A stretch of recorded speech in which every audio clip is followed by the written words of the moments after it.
Hello, नमस्कार प्यारे बच्चों। मैं Vijay Bansal, math lecturer, Jakhal block, district Fatehabad से, हरियाणा एजुकेशन डिपार्टमेंट। आज हम अपनी मैथ की क्लास के अंदर कुछ सीखेंगे। हाँ जी प्यारे बच्चों, जो आज हम स्टार्ट करेंगे हमारी क्लास 10th का हमारा जो 13 चैप्टर है, पृष्ठीय क्षेत्रफल और आयतन, उसकी एक्सरसाइज 13.4 के बारे में बात करेंगे। इसके अंदर जो आपको ये एक्सरसाइज दी गई है, शंकु का चिन्हक, ठीक है, मीन्स फ्रस्टम ऑफ ए कोन पर आपको ये एक्सरसाइज दी गई है, उसी के रिगार्डिंग हमने यहाँ पर बात करनी है। शंकु के चिन्हक किस प्रकार से बनाया जाता है। आप अगर किसी भी एक शंकु को, कोई एक शंकु है आपके पास, ठीक है, मिट्टी का बना लीजिए, क्ले का, तो वो आपको थोड़ा सा समझने में आसानी रहती है। उसके आधार के बिल्कुल समानांतर तल द्वारा, ठीक है, किसी चाकू से आप उस चीज़ को काट दें, ठीक है, तो आपके पास क्या हो जाएंगे, इसके दो पार्ट्स बन जाएंगे, ठीक है, ये दो पार्ट्स बन गए। और इन दोनों पार्ट्स के अंदर से आप ये जो छोटा शंकु है इसको हटा दें, ठीक है, तो हमारे पास जो ये मिलता है हमें, ठीक है, जो आकृति हमें मिल जाती है, ये हमारा चिन्हक कहलाता है। जो चिन्हक शब्द है, अगर हम इंग्लिश का जो शब्द है इसका फ्रस्टम, ठीक है, उसकी हम बात करें, ये एक लैटिन भाषा का शब्द है जिसका अर्थ होता है काटा हुआ टुकड़ा, ठीक है, और इसके बहुवचन के रूप में हम इसका यूज करते हैं फ्रस्टा, फ्रस्टा, ठीक है। और उसी के बेस पर हमारी भाई एक्सरसाइज हमें दी गई है, मीन्स शंकु से ही रिलेटेड है, शंकु के आधार पर ही इसके अंदर हमने बात करनी है सारी की सारी। हम क्या करेंगे, इसके डायरेक्ट फार्मूलों पर बात करेंगे, ठीक है। जो फार्मूले हैं उनकी जो डेरिवेशन है वो हमारे सिलेबस में नहीं है, तो इसलिए हम फार्मूलों को ड्राइव भी नहीं करेंगे। सबसे पहला फार्मूला अगर हम इसका देखते हैं, ये पूछा कह रहा है शंकु के चिन्हक का आयतन। इसके आयतन का जो फार्मूला बनता है हमारे पास, जैसे शंकु होता है 1/3 पाई आर की घात 2h। अब आपके पास जो शंकु के चिन्ह के आकार की आकृति बनी है आपके पास इस टाइप के अंदर, ठीक है, इसके अंदर आपके पास देखिए क्या क्या चीज़ें रहेंगी, किसको हम क्या कहेंगे वो देखते हैं। आपके पास ये दो त्रिज्याएं होगी, ठीक है, R1 और R2, एक बड़ी और एक छोटी त्रिज्या, वो आपकी मर्जी, जिसको मर्जी बड़ी और जिसको मर्जी छोटी ले लीजिए।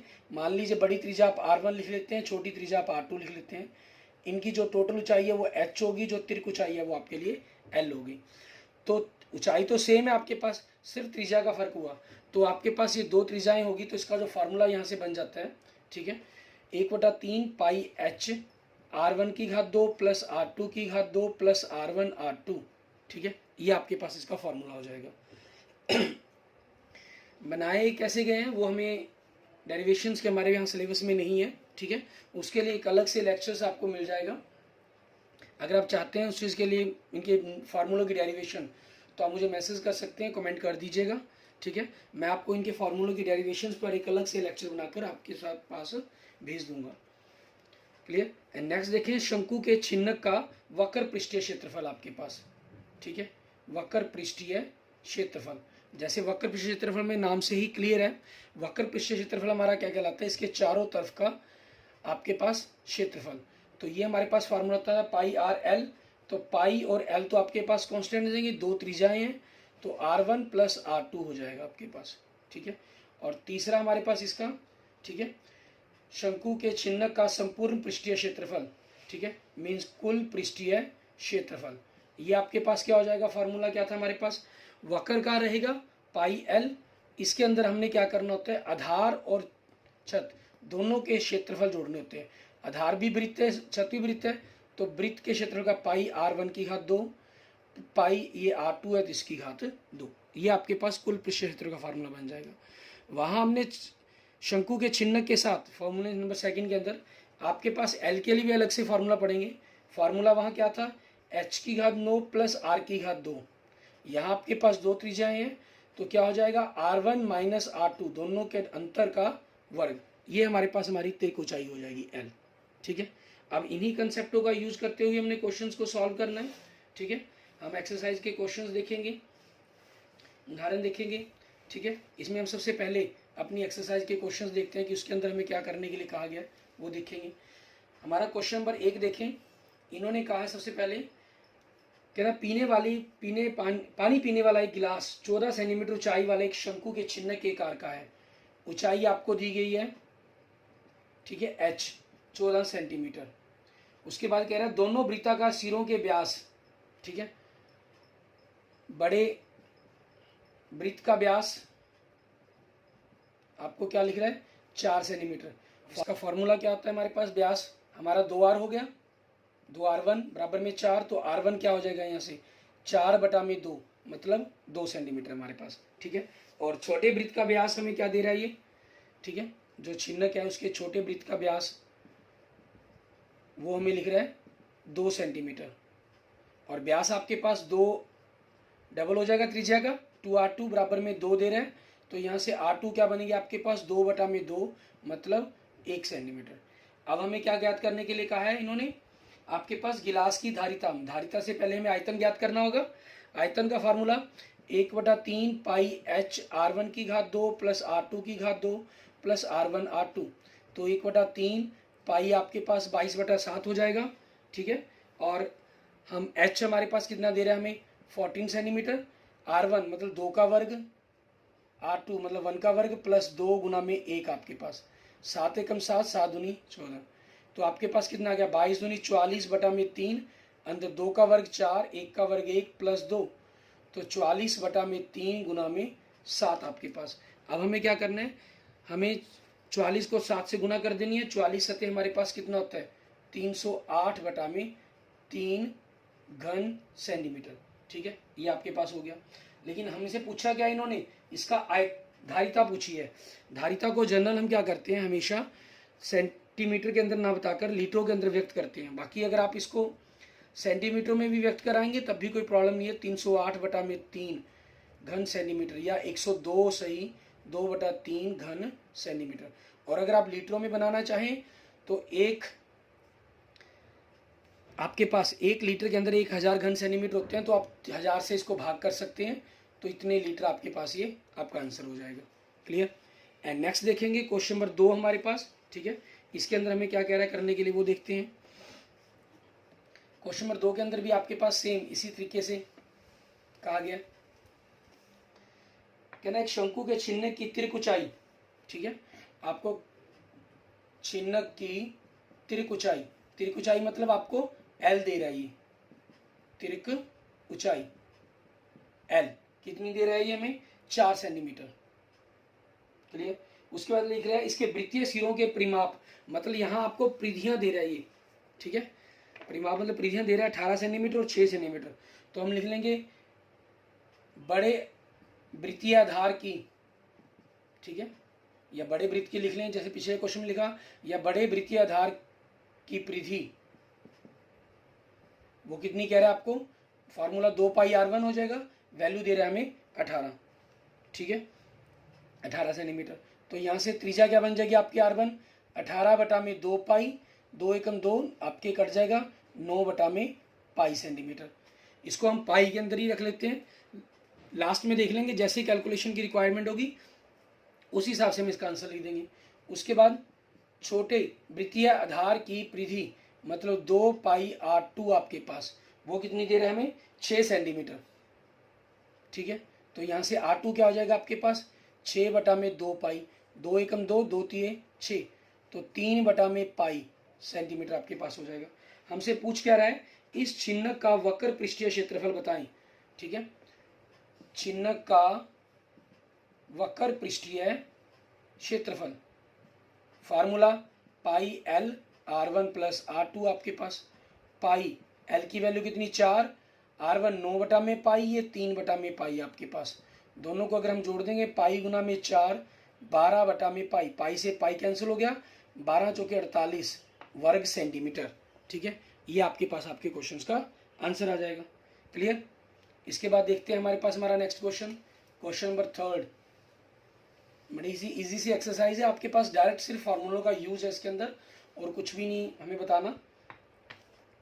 आपके पास नेक्स्ट देखें, एक तुर्की टोपी शंकु के छिन्न के आकार की है, ठीक है, जैसे हमें आकृति में भी दिखा रहा है ये आपके पास एक तुर्की टोपी है शंकु के छिन्न के आकार की, के अंदर देखिए आकृति के अंदर यदि इसके खुले सिरे की त्रिज्या, खुले सिरे की त्रिज्या मतलब आपके पास जैसे हम आकृति में देख रहे हैं खुला सिरा आपके पास इसके अंदर बड़ी बड़ी त्रिज्या हो सकती है एक प्रकार से, मीन्स बड़ी त्रिज्या आपके पास, जिसको हम R1 लिख लेते हैं, वो कितनी दे रहा है हमें 10 सेंटीमीटर, ठीक है। और ऊपरी सिरे की त्रिज्या मतलब बंद सिरे की त्रिज्या, ऊपरी सिरे की त्रिज्या मतलब आपको छोटी त्रिज्या दे रहा है ये, जिसको हम R2 लिख लेते हैं। आपकी मर्जी है, अगर आप यहाँ आकृति बना लेंगे तो थोड़ा सा और क्लियर हो जाता है आपके पास, ठीक है। ये आपके पास यहाँ से थोड़ा सा और क्लियर होता है कि ये ओपन सिरा हो गया आपके पास और ये आपका बंद सिरा हो गया, ठीक है। यहाँ डिज़ाइन बना लेते हैं हम तुर्की टोपी के अंदर, क्लियर, ये चीज़ होगी आपके पास।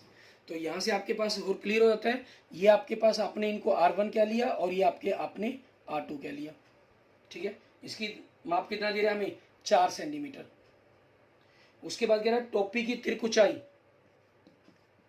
तिरक ऊंचाई, ठीक है, L कितनी कह रहा है 15 सेंटीमीटर।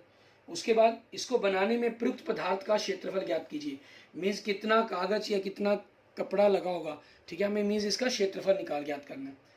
तो आपके पास देखेंगे प्रयुक्त पदार्थ का क्षेत्रफल, ये आपके पास क्या हो जाएगा, एक तो वक्र पृष्ठीय क्षेत्रफल हो जाएगा इसके चारों तरफ का, प्लस आपके पास इसके ऊपरी सिरे का क्षेत्रफल, ऊपरी सिरे का क्षेत्रफल। अब आपके पास वक्र का फार्मूला पाई L R1 प्लस R2 और ऊपरी सिरा आपके पास त्रिज्या R2 के साथ है तो पाई R2 की घात 2 हो जाएगा, ठीक है।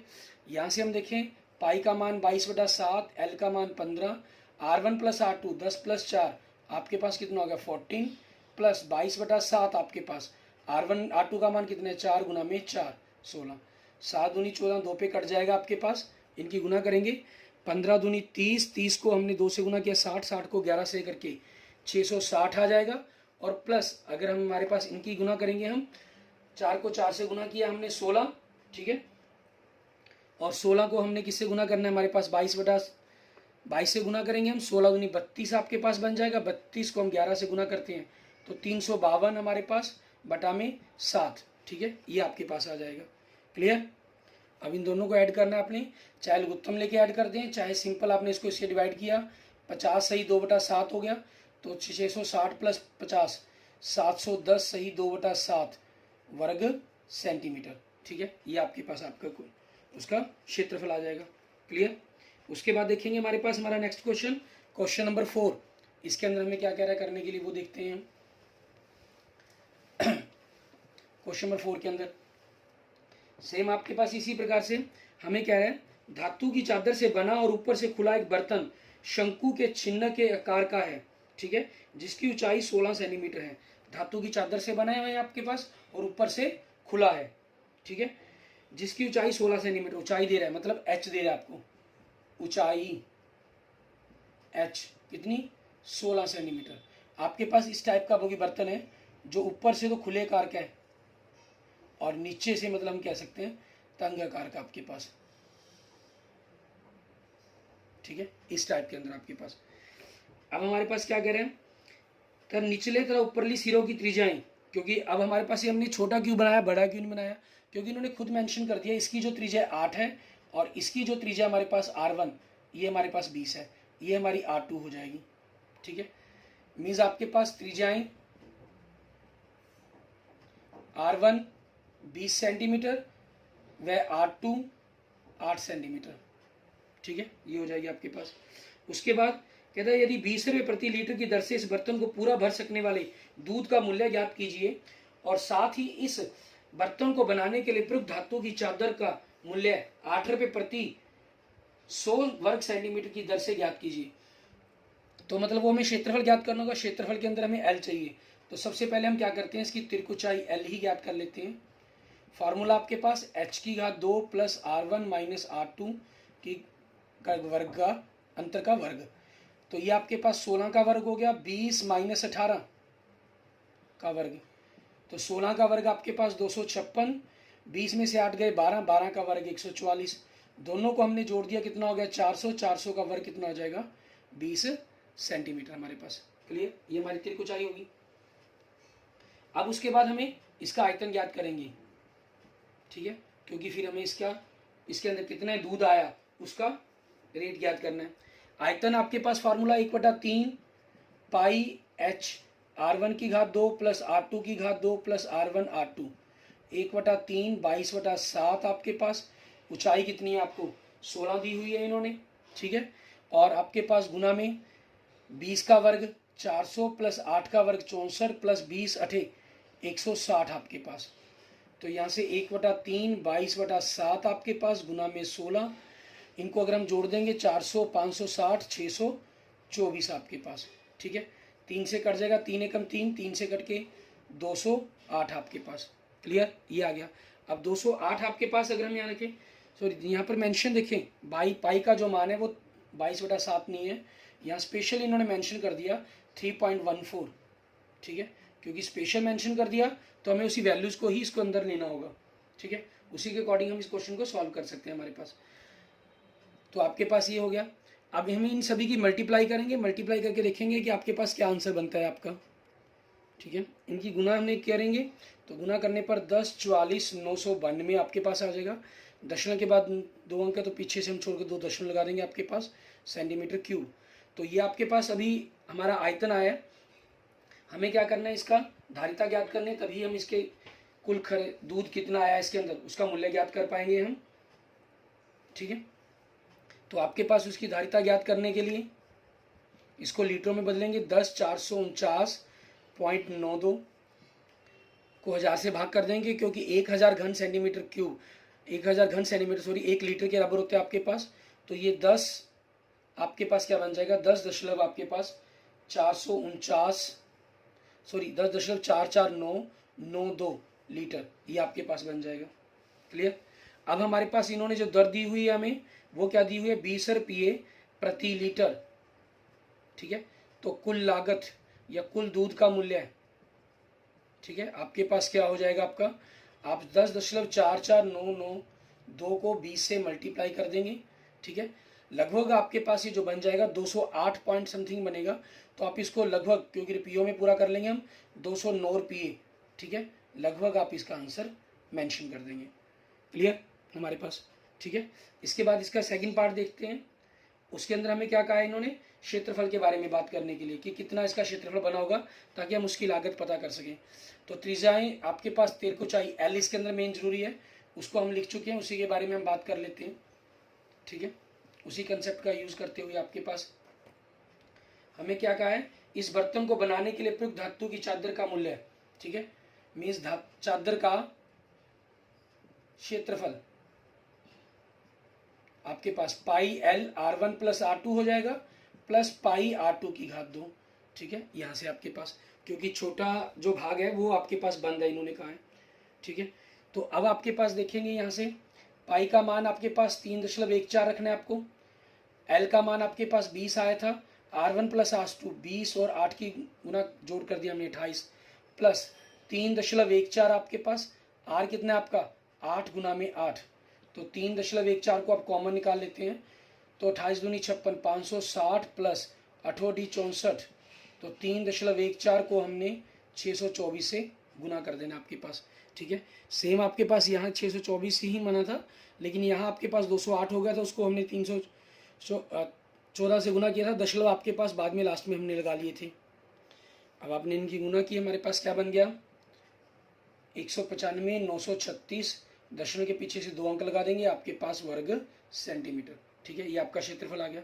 अब इसकी दर देखेंगे हमें क्या दे रहा है ये, इन्होंने दर दी है हमें 8 रुपये प्रति, ठीक है, 8 रुपये प्रति 100 वर्ग सेंटीमीटर आपके पास।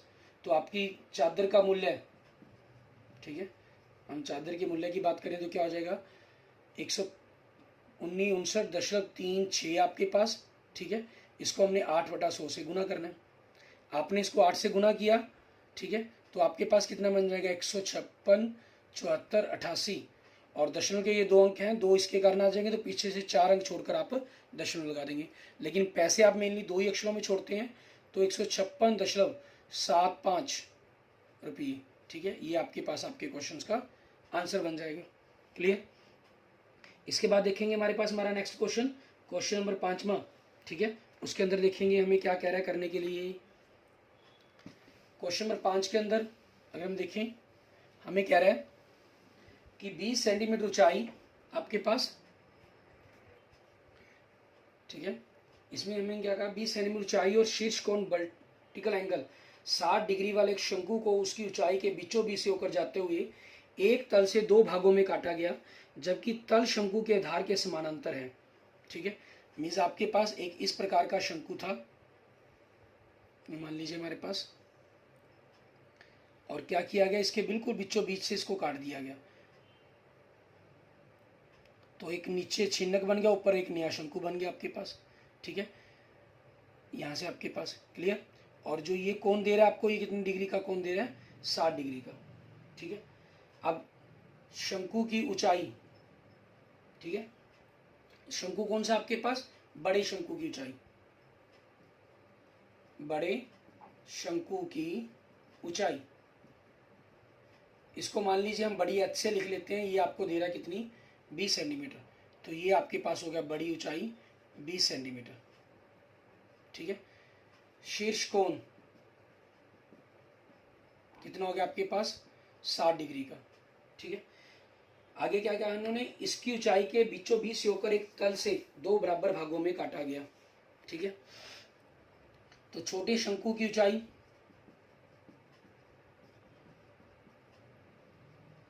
उसको हम छोटी एच से लिख लेते हैं आपके पास, क्योंकि बीचों बीच से काटा गया, तो 20/2 मतलब 10 सेंटीमीटर। और छिन्नक की ऊंचाई आपके पास, इसको मान लीजिए हम x लिख लेते हैं, आपके पास ये भी 20 की आधी 10 सेंटीमीटर हो जाएगी, ठीक है। यहाँ तक की ऊंचाई आपके पास x 10 होगी, और ये छोटे शंकु की ऊंचाई h आपके पास ये भी 10 होगी, ठीक है। हम अपनी तरफ से जैसे मर्जी नाम दे सकते हैं। अब इन्होंने क्या कहा, यदि इस प्राप्त शंकु के छिन्नक का व्यास, छिन्नक को व्यास 1/16 सेंटीमीटर वाले तार के रूप में बदल दिया जाता है, तो तार की लंबाई, मीन्स इसको क्या किया, जैसे 13.3 में हमने किया, इस शंकु को पिघलाकर एक तार बना दी गई, उस तार की इन्होंने हमें क्या दे दिया, व्यास दे दिया। तो हमें सबसे पहले इस जो छिन्नक है ये, इसका हमें आयतन ज्ञात करना होगा। आयतन ज्ञात करने के लिए हमें क्या क्या चाहिए, इसकी दोनों त्रिज्याएं चाहिए, ठीक है, दोनों की दोनों त्रिज्याएं। तो इसको अगर हम देखें आकृति के रूप में, A B C D E आपके पास, मान लीजिए इसको बड़ी आर लिख लेते हैं, इसको हम छोटी आर लिख लेते हैं, ठीक है। तो यहाँ से हम इनको देखेंगे कि हमारे पास क्या बनेगा, त्रिभुज आपके पास, ठीक है। 8वें चैप्टर के हम त्रिकोणमिति का प्रयोग करेंगे, उसके अकॉर्डिंग निकालेंगे। त्रिभुज ए बी ई में हम आर ज्ञात कर रहे हैं, एच आपको दी हुई है, आर ज्ञात कर रहे हैं, ये एच आपको दी हुई है, मीन्स इस कोण के लिए 30, ठीक है। सामने वाली भुजा क्या होगी आपके लिए, लंब, और साथ वाली भुजा आधार, लंब बटा में आधार आपके लिए क्या बन गया, टेंजेंट 30।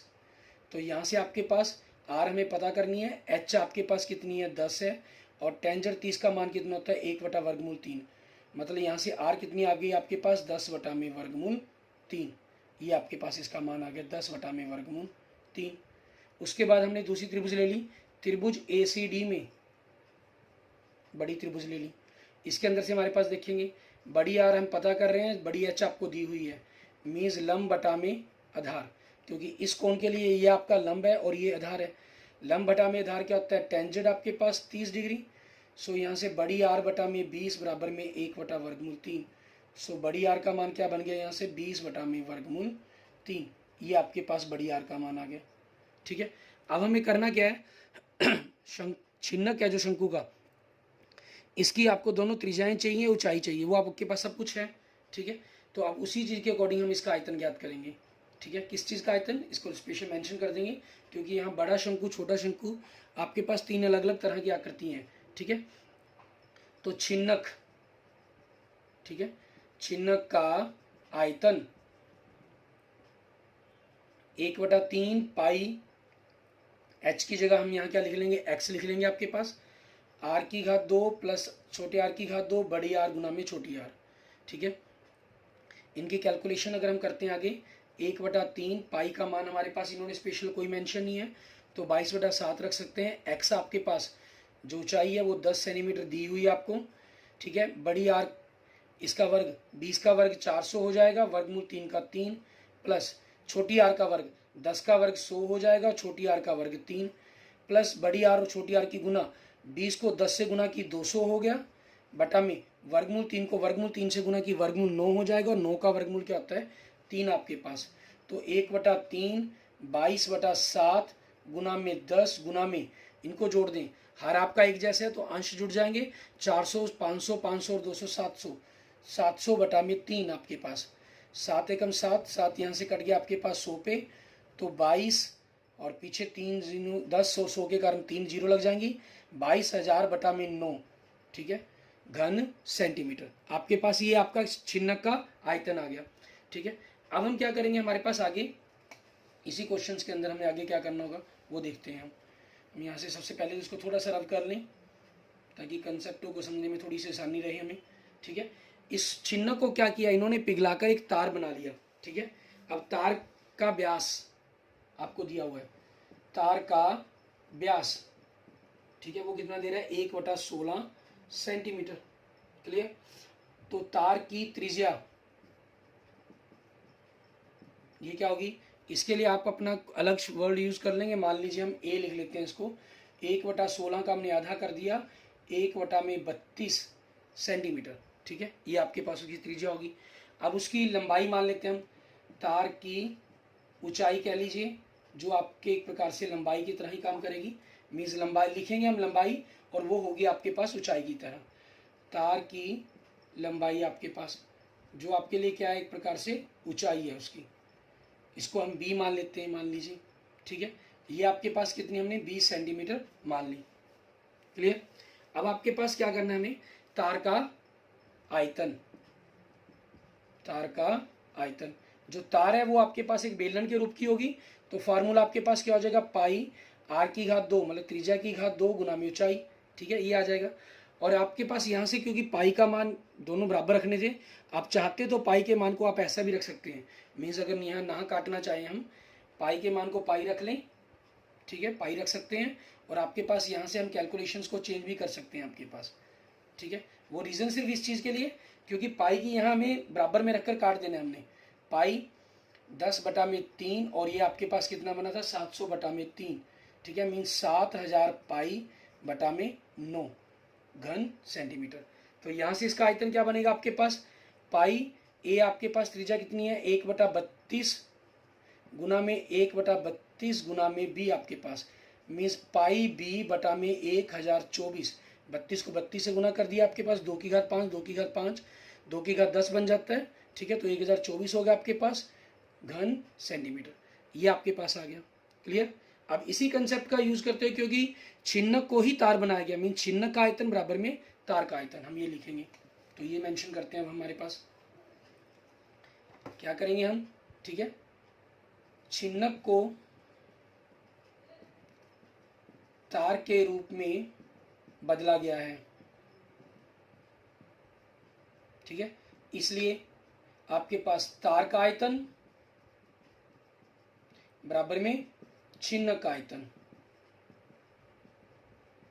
ठीक है, ये हो जाएगा। तार का आयतन कितना है आपके पास, पाई बी बटा में 1024, और छिन्नक का आयतन कितना है आपके पास 7000 पाई बटा में 9, ठीक है। अब हमारे पास हमें इनकी जरूरत नहीं है, इनको हम साफ कर लेते हैं हमारे पास, ठीक है। तो अब हमारे पास यहाँ से देखेंगे b क्या बनेगी आपके पास 7000 पाई बटा में 9 गुना में पाई गुना में 1024, पाई से पाई कट गया आपके पास, 1024 को अपने 7 से गुना कर देना, 3 जीरो की आपके पास पीछे जीरो रह जाएंगी, 7 से अगर आप गुना करते हैं 7 चौके 28, हंसल 2 आपके पास, 7 दूनी 14, 14 और 2 16, हंसल 1, 7 को जीरो से गुना किया जीरो, एक आ जाएगा, 7 आपके पास, ठीक है, बटा में 9, ये आपके पास इतने सेंटीमीटर आपकी तार की लंबाई आ जाएगी। आप चाहें तो इसको भाग करके लिख सकते हैं, आप जैसा भी मेंशन करना चाहें उस हिसाब से अपने आंसर को आप नोट कर सकते हैं, ठीक है। इसको डिवाइड करेंगे तो आपके पास आपका आंसर क्या बन जाएगा, ठीक है, ये आपके पास आ जाएगा लगभग 79644.4, ठीक है, सेंटीमीटर। अगर आपने मीटर बनाना हो इसको तो हम 2 डिजिट को और आगे खिसका देंगे, 7964.4 तक ही लिख लेंगे, एक डिजिट आपका रख लेते हैं, डेसिमल आपके पास यहाँ आ गया, तो 7964.4, ठीक है, मीटर, ये आपके पास आपके क्वेश्चंस का आंसर बन जाएगा। Okay, thank you friends, thank you students. अगर आपको वीडियो अच्छी लगे तो इसको लाइक करें, अपने दोस्तों मित्रों के साथ। किसी भी प्रॉब्लम के लिए आप मुझे मैसेज कर सकते हैं, मुझे कमेंट कर सकते हैं, ठीक है। कमेंट करने के लिए आप मेरे व्हाट्सएप नंबर 945412077734, ठीक है, इस पर आप मुझे मैसेज कर सकते हैं। और अगर आपने अभी तक मेरा यूट्यूब चैनल विजय जाखल बंसल मैथ को नहीं सब्सक्राइब किया है तो please subscribe my YouTube channel Vijay Jakhal Bansal math. Okay, thank you friends, thank you students.